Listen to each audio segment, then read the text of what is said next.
은혜 받을 하나님의 말씀은 창세기 30장 25절에서 36절까지의 말씀입니다. 창세기 30장 25절에서 36절까지의 말씀 찾으셨으면 교독합니다. 제가 먼저 읽습니다. 라헬이 요셉을 낳을 때 야곱이 라반에게 이르되 나를 보내어 내 고향 내 본토로 가게 하시되 내가 네 삼촌에게서 일하고 거둔 서자를 내게 주어 나로 가게 하소서. 내가 네 삼촌에게 한 일을 삼촌이 아시나이다. 라반이 그에게 이르되 여호와께서 너로 인하여 내게 복 주신 줄을 내가 깨달았노니 내가 나를 사랑스럽게 여기거든 유하라. 또 가로되 내 부사를 중하라. 내가 그것을 주라. 야곱이 그에게 이르되 내가 어떻게 외삼촌을 섬겼는지 어떻게 외삼촌의 짐승을 쳤는지 외삼촌이 아시나이다. 내가 영세는 네 삼촌의 소리와 듣더니 흥하여 그를 배우나이다. 나의 능력을 따라 여호와께서 세상에 거하셨나이다. 그러나 나는 어둡게 내 입을 떴다.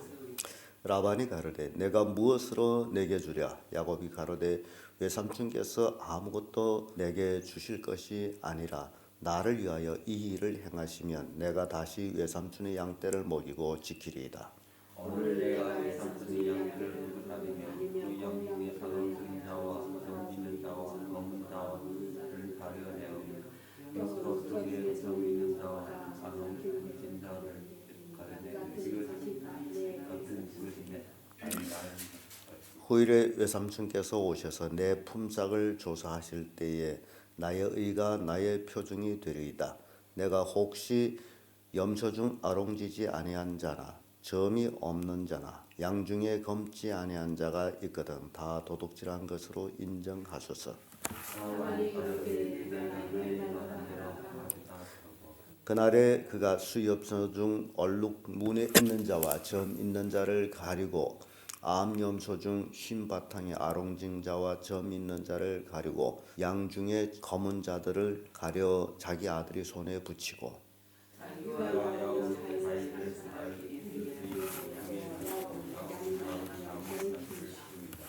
아멘.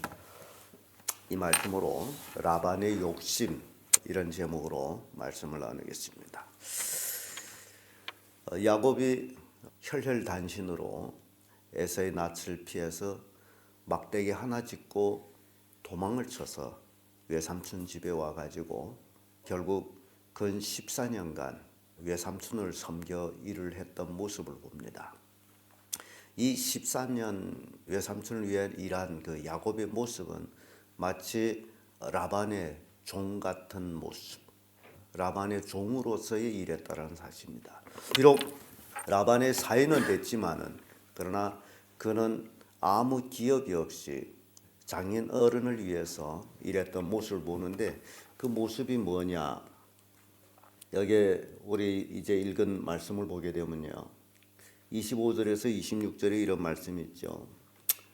라헬이 요셉을 낳을 때 야곱이 라반에게 이르되 나를 보내어 내 고향 내 본토로 가게 하시되 나를 고향으로 보내주십시오 하면서 26절이죠. 내가 외삼촌에게서 일하고 얻은 처자를 내게 주어 나로 가게 하소서. 내가 외삼촌에게 한 일은 외삼촌이 아시나요? 지금 이 말뜻이 뭐냐게 되면 야곱은 비록 결혼했지만은 처자가 누구 것이라는 거예요. 이게 처자가 외삼촌의 것이라는 거예요. 이게 무엇을 의미하느냐 하게 되면 그때 당시에 종들이 자기가 처자가 있어도 주인의 것이었습니다. 그와 똑같은 개념을 얘기하고 있어요. 나를 보내되 내가 일해서 얻은, 지금 야곱은 그 처자들을 위해서 14년을 일했습니다. 그래서 내가 일해서 얻은 처자를 나와 함께 가게 해 주시오. 그 얘기입니다. 우리가 이 세상에 살아가면서 이제 우리가 꼭 명심해야 될 것은 내 가족 역시 처자죠. 여러분들이 천국 갈 때에 하나님께 꼭 기도해야 될 게 있다면 내 처자들을 함께 데리고 천국에 가게 해 주십시오. 그러기 위해서는 처자들이 다 예수 그리스도를 믿을 수 있도록 해야 되는 겁니다. 이게 굉장히 중요한 얘기입니다. 왜냐하면 우리가 이 세상 살아가면서 내가 혼자 구원받았다 할지라도 내 가족은 아직도 죄의 종으로 있을 수 있다는 사실입니다. 의의 종이 아니라 죄의 종으로 있을 수 있다는 사실이에요.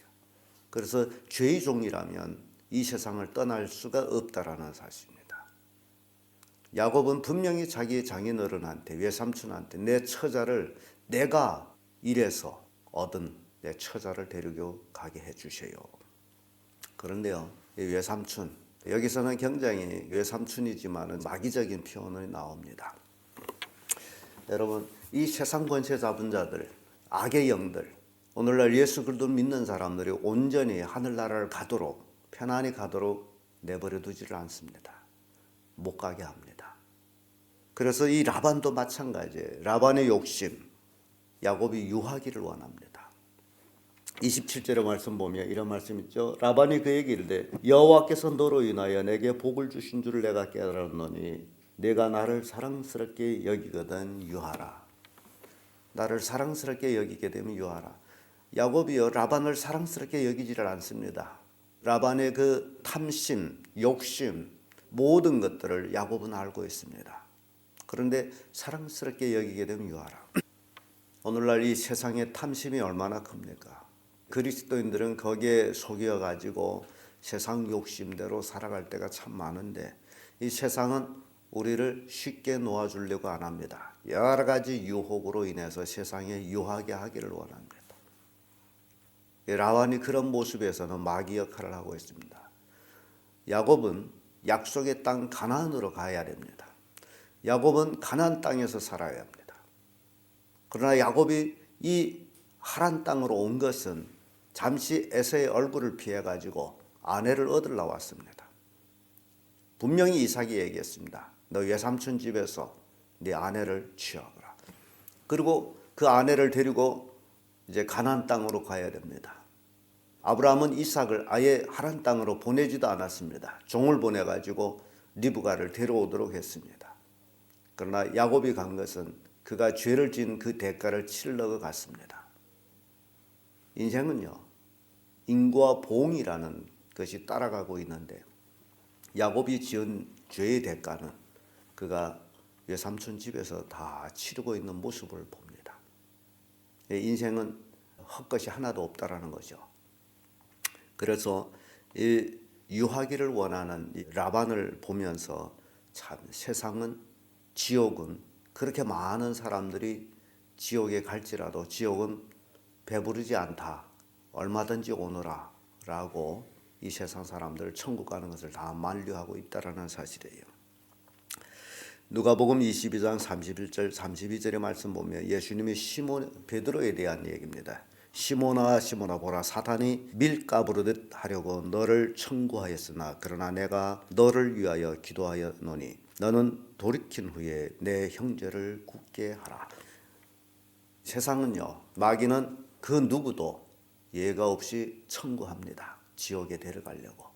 그래서 예수님까지도 시험을 했던 것이 마귀입니다. 그러니 베드로를 청구하는 건 더 쉬운 것이죠. 그래서 베드로도 3번이나 예수님을 부인하며 저주하며 그 모습을 우리는 보게 됩니다. 왜 그런 일이 일어나느냐? 마귀가 베드로를 청구했기 때문이라는 사실에 천국에 못 가고 세상에 머물게 하기 위한 그 수단을 볼 수 있습니다. 그래서 우리 그리스도인들이 정착할 땅은 이 땅이 아니고 하늘나라입니다. 우리는 이 땅에서 나그네들입니다. 야곱이 하란에서 일을 하고 있지만 그것은 어디까지나 나그네의 모습. 그가 가 있어야 될 곳은 가나안, 하나님의 약속의 땅. 출애굽기 8장 2절에 봐도 바로가 그런 얘기를 합니다. 바로가 가로되 여호와가 누구간데 내가 그 말을 듣고 이스라엘을 보내겠느냐? 나는 여호와를 알지 못하니 이스라엘도 보내지 아니하리라. 모세가 아론과 같이 하나님의 지시를 받고 바로 왕을 찾아가서 내 백성, 하나님의 백성 3일길 보내라. 우리가 거기 가서 하나님께 경배하리라. 보내달라라고 요청을 합니다. 마치 야곱이 라반에게 나 아비 집으로 돌아가게 해주셔요 하는 청과 거의 비슷한 내용. 근데 바로 왕이 여호와가 누구간데 내가 이 백성을 보내겠느냐? 내가 여호와를 알지 못함으로 이 백성도 보내지 아니하라. 딱 라반이 야곱을 너 유하라. 나를 사랑스럽게 여기면 유하라. 그런 것과 똑같은 겁니다. 이게 세상의 욕심이요, 마귀의 욕심이요, 역시 라반의 욕심이었다는 사실입니다. 두 번째로 라반의 욕심은 약조를 합니다. 30절에서 34절까지의 말씀인데 34절의 말씀 와보면 이런 말씀이 있습니다. 라반이 가로되 내가 내 말대로 하리라 하고, 뭔 약조를 하느냐. 지금 라반이 유하라고 그랬잖아요. 그랬더니 야곱이 제안을 합니다. 그러면 좋습니다. 이것만 약조하면 내가 또 외삼촌 위해서 일할 겁니다. 그리고 하는 얘기가 내가 두루 외삼촌 양떼에 돌아다니며 보면서 검은 거, 검은 양, 점 있는 것, 뭐 이런 양들을 쭉 봤습니다. 이제 외삼촌께서 나한테 해줄 건 없고 지금 이 검은 것, 흰 것, 모든 걸 다 갈라가지고 나한테는 흰 양만, 흰 것들만 맡기십시오. 그리고 내 양떼에서 검은 것들이 나오면 그것을 나의 삭으로 정해 주십시오. 라반이 생각합니다. 여러분, 그때나 지금이나 약물이나 염소무리 중에 흰점, 검은점 뭐 이런 것들은 값이 없는 것들입니다. 그래서 라반은 좋았어요. 야, 세상에 내가 정말 바보 같은 사이를 잘 삼았다. 평생 부려먹을 수 있겠다. 그래서 약조를 해가지고 그 약조를 실행하려고 합니다. 그래서 이 약조를요, 자세히 이렇게 들여다보면 야곱하고 라반이 약조는 어찌 보면 불공평한 약조와 같은 것입니다. 라반은 어찌 보면 세력을 가지고 야곱을 억눌렀던 것과 같은 것이에요. 근데 창세기 31장 42절에 보면요, 나중에 야곱이 자기 처자들과 자기 재산을 다 끌고서 라반을 모르게 탈출합니다. 도망을 칩니다. 이스라엘 백성이 애굽을 탈출하듯이 탈출합니다. 이스라엘 백성이 애굽을 탈출했을 때에 애굽의 바로 왕의 군사가 이스라엘 백성들 쫓아왔습니다. 그리고 홍해 바다에 다 빠져 죽습니다. 그와 거의 비슷하게 라반도 자기 형제들, 자기 군사들을 거느리고 야곱을 쫓아왔습니다. 왜 쫓아왔느냐? 죽이려고. 그 내용이 창세기 31장에 42절에 나옵니다. 야곱이 이런 얘기합니다. 우리 아버지의 하나님 아브라함의 하나님 곧 이삭이 경유하는 이가 나와 함께 계시지 아니하셨다면 외삼촌께서는 이제 나를 공수로 돌려보냈으리라. 많은 하나님이 나의 고난과 내 손의 수고를 감찰하시고 어젯밤에 외삼촌을 책망하셨나이다. 지금 야곱하고 라반은 3일길 거리를 떨어져서 삽니다. 그래서 야곱이 도망을 친 소식을 라반한테 전했을 때에 3일길을 쫓아왔겠죠. 그리고 야곱은 허다한 양떼와 또 아이들 데리고 가기 때문에 급히 갈 수가 없고 천천히 가는데 이제 라반이 쫓아옵니다. 근데 그날 밤 하나님께서 라반을 제지시킨 거예요. 안 제지시켰더라면 라반은 바로 왕처럼 이스라엘 백성을 대하려 했던 것처럼 대했을 겁니다. 이게 세상 약조는, 이 세상 약조는 강자가 한 약조는 언제든지 자기 스스로 변개시킨다라는 겁니다. 라반이 야곱과의 약조는 야곱을 기꺼이 부려먹기 위한 약조에 불과한 것이에요. 그래서 그 약조를 통해 가지고 또 야곱은 6년이라는 시간을 더 라반을 위해서 섬기게 됩니다. 이게 라반과의 약조예요. 끝으로 라반의 욕심은 그 약조를 즉시 이행하는 겁니다. 35절에서 36절의 말씀 보면요. 35절에 그날에 그가 수엽소 중 얼룩 문에 있는 자와 점 있는 자를 가려고 암연소 중 흰 바탕에 아롱진 자와 점 있는 자를 가려고 양 중에 검은 자들을 가려 자기 아들이 손에 붙이고. 라반이 아들들이 있었어요. 그래서 그 검은 것, 흰 점 있는 거 다 자기 아들한테 붙였어요. 그리고 야곱한테는 뭐만 줬어요? 흰 것만 줬어요. 그 흰 양떼, 흰 염소, 야곱은 그걸만 가졌습니다. 그래서 야곱이 양떼에서 검은 거 난다는 것은 좀 불가능한 일입니다. 그럼에도 불구하고 야곱은 그렇게 선택을 합니다. 왜냐하면 라반의 그 욕심을 알기 때문에 다른 것으로 약조를 하게 되면 결국 그 약조는 라반이 다 변경할 수 있기 때문이에요. 이게 사람들은요, 자기에게 이익이 되는 일이라면요, 일사천리로 행합니다. 그런데 자기에게 이익이 되지 않는다 할 적에는 하려도 하기 싫어합니다. 여러분, 아무리 전도하고 교회 나오라고 해도 교회 나오는 것이 자기한테 이익이 없다라고 생각하기 때문에 안 나옵니다. 욥기서 27장 8절 보면 사곡한 자의 이익을 얻었으나 하나님이 그 영혼을 취하실 때는 무슨 소망이 있으랴. 이 사곡한 자들, 이 세상 살아가면서 이익을 얻습니다. 이익을 얻는데 하나님이 그 영혼을 취할 때 그게 뭔 소용이 있느냐라는 겁니다. 또 잠언 13장 22절에 보게 되면요, 선인은 그 산업을 자자손손에게 끼쳐도 죄인의 재물은 의인을 위하여 쌓이느니라. 의인과 죄인의 돈 버는 것은 거의 똑같을지라도 의인의 산업은 자자손손에게 전달되지만은, 그러나 죄인의 재물은 자자손손에게 전달되지 못하고 의인을 위해서 쌓고 있다라고 잠언은 말씀합니다. 또 잠언 28장 8절에도 중한 별리로 자기 재산을 많아지게 하는 것은 가난한 사람, 불쌍히 여기는 자를 위하여 재산을 저축하는 것이라.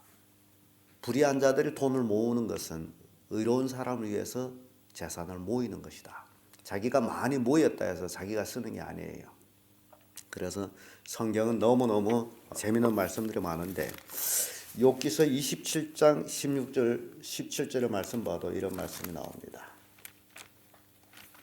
그가 비록 은을 티끌같이 쌓고 의복을 진흙같이 예비할지라도 그 예비한 것을 의인이 입을 것이요 그 은은 무죄자가 나눌 것이며, 이런 말씀이 나옵니다. 그래서 악인들이 아무리 아글타글 재산을 모을지라도 결국 그것은 의인의 것이다. 이 라반이 아무리 아글타글 야곱을 머슴처럼 부려먹을지라도 결국 그것은 야곱의 것이다. 나중에 나올 얘기들입니다만 야곱이 하나님의 약속의 땅으로 돌아올 때에 야곱이 고백이 그런 거예요. 내가 갈 때는 막대기 하나만 들고 갔지만은 돌아올 때는 떼를 지어가지고 돌아온다고 하나님께 감사한 내용이 나옵니다. 떼를 지어가지고 막대기 하나만 들고 간 사람. 그래서 하나님이 함께하는 사람은요, 막대기 하나만 있어도 떼가 이루어진다는 겁니다. 여러분들이 신앙생활하면서 꼭 명심해야 될 것은 악인처럼 벌어서 재산이 모여진다라고 생각하지 마세요. 의롭게 사는 자 하나님께서 물질의 복을 주십니다. 그래서 오늘 본문의 말씀을 통해 가지고 라반의 욕심, 그 욕심이 결국 채워지지 않는 욕심이었음을 나중에 우리에게 보여주는데, 우리 그리스도인들은 온전히 하늘나라를 소망하면서 하나님의 기쁘심의 그 삶을 사는 것, 그것이 가장 중요하다. 라반이 그 억압 속에서도 고향을 그리고 있던 야곱의 모습, 우리가 이 세상에서 여러 가지 환난과 고통을 당할지라도 우리가 그려야 될 그 고향은 하늘나라. 그 하늘나라를 가기 위하여 이 땅에서 우리가 여러 가지 고난과 고생은 준비의 과정에 불과하다는 것. 이걸 여러분들이 꼭 명심하시길 바랍니다. 이 땅에서 뭘 많이 벌었다 해서 이 땅에 정착하려고 하는 그런 어리석은 마음을 버리라, 그 얘기입니다. 이게 야곱을 통해서 우리가 배울 수 있는 교훈이에요. 기도하겠습니다.